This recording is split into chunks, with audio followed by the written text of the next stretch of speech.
Hi, friends. Okay, so funny story. This lady was asking me something this week, and I just told her, well, I don't have a TV, and it's actually common knowledge. I don't have a TV. I haven't had one for at least 5 years.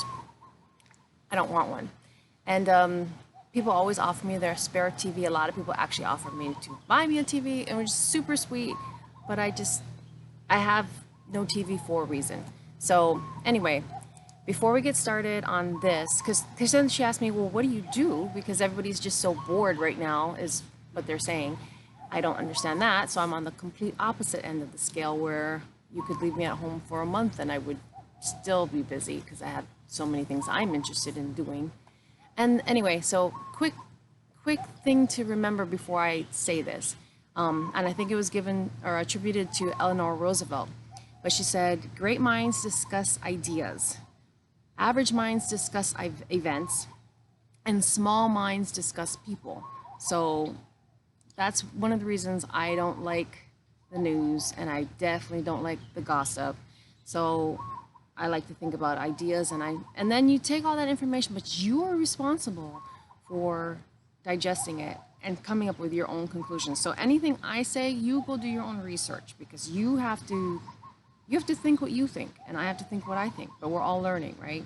And the thing is, if something else happened tomorrow, I could change my mind about everything.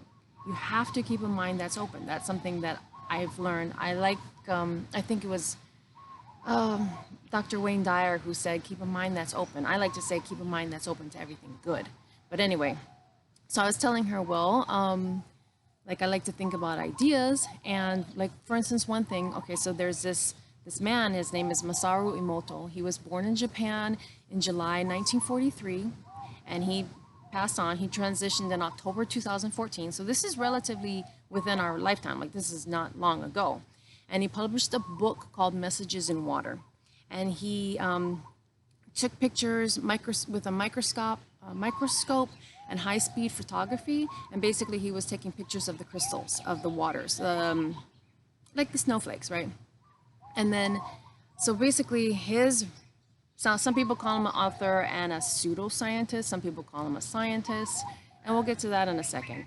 But basically, what his research was showing is that if you have spoken words or even written words, or if you're just sending thoughts to the sample of water, and then they go in and take the dots of water in the petri dish, and they get the picture of the crystal, you have these really gorgeous, beautiful crystals, and then you have these like like ugly crystals that don't actually form into crystals, and then one of the things he talks about in this book is like the love and gratitude crystal. I don't know if you can really see that or not, but basically he was saying, that was the most gorgeous crystal he had ever seen, and it changed him.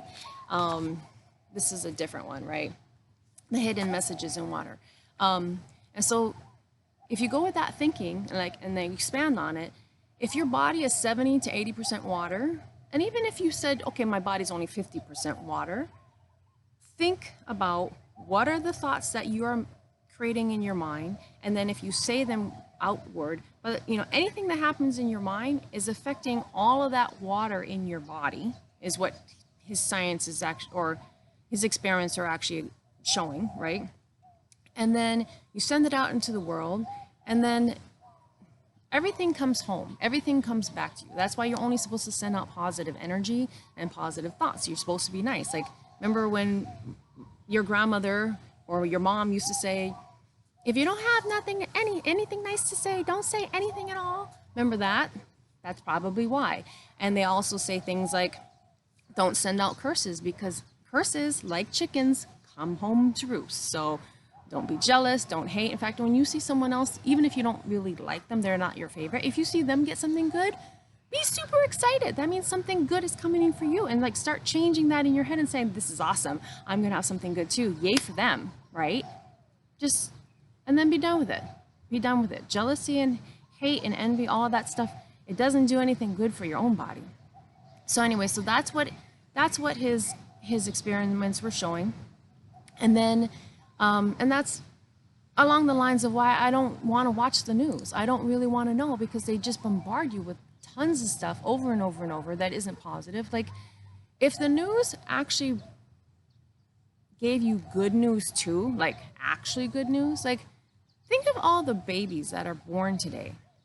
And those parents are ecstatic and over the moon, right? Whether it's at a hospital or with a midwife or in a car on the way to the hospital, a healthy baby is actually a good thing. It's actually awesome, right? But we don't really hear about that unless you know someone who's giving birth. And they just want to report news that's going to make people, turn their head and be like, oh, there's a car accident, let me look at it. There's a train wreck, let me look at it. And that's what people just do because they're programmed or used to doing that. And so then we do it, and I just don't want to. I like when Denzel Washington was on like a red carpet, or he was at some event, and then the paparazzi were asking him something. And basically he said it so clearly. And he says, you guys are so focused on getting the news out there first that you guys aren't even fact checking it. Like, you guys aren't even really making sure what you're giving out is news.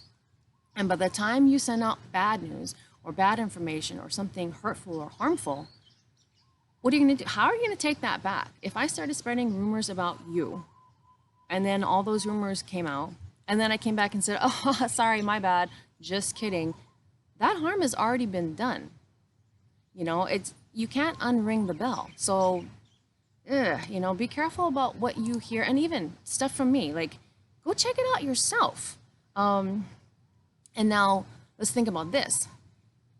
Other people didn't like this Masaru Emoto guy. They said, oh, his science was not even real science, and he couldn't even reliably replicate his experiments, and his microscopes weren't up to a certain standard. And like, you'll read a whole bunch of stuff on how basically they say, oh, he's a quack, he's nothing, he's no good, right?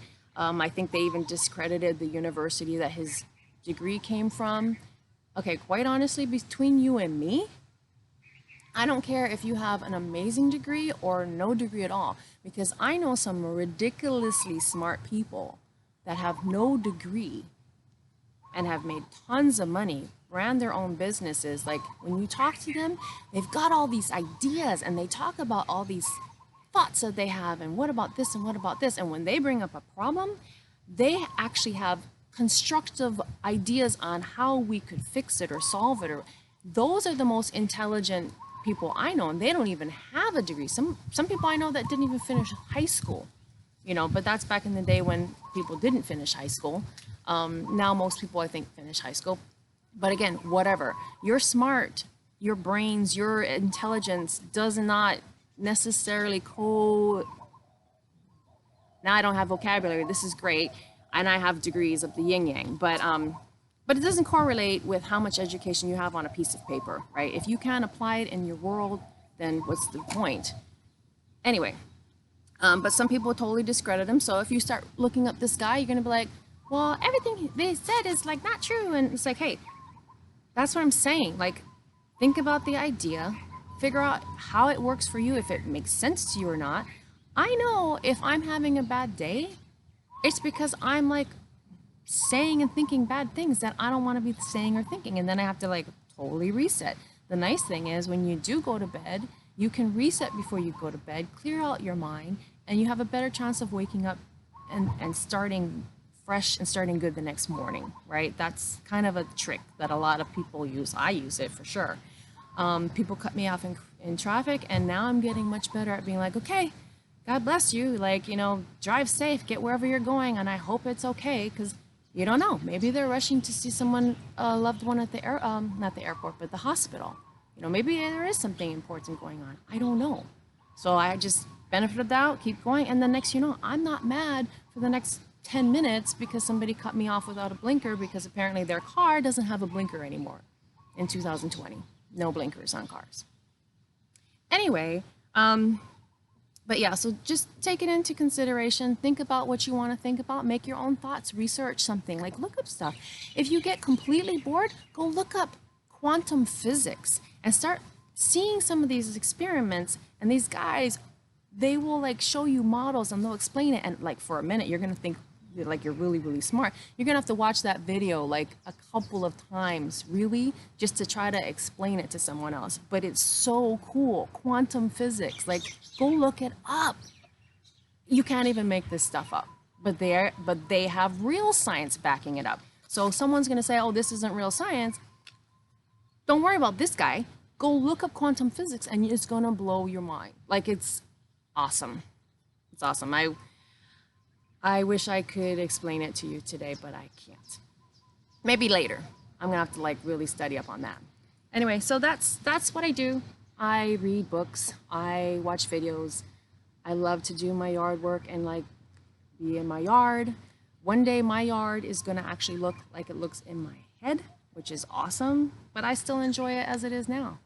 I love going to the beach, although that's kind of been a weird thing with, you know, some of the changes. But again, I could stay home for a month and not even know it, as long as I had food for the little fur babies, because they remind me every day. But other than that, I just wanted to remind everyone to do something every day that your future self is going to thank you for. And I send everyone much love and light, and have a super fantastic day. And do something, again, do something amazing.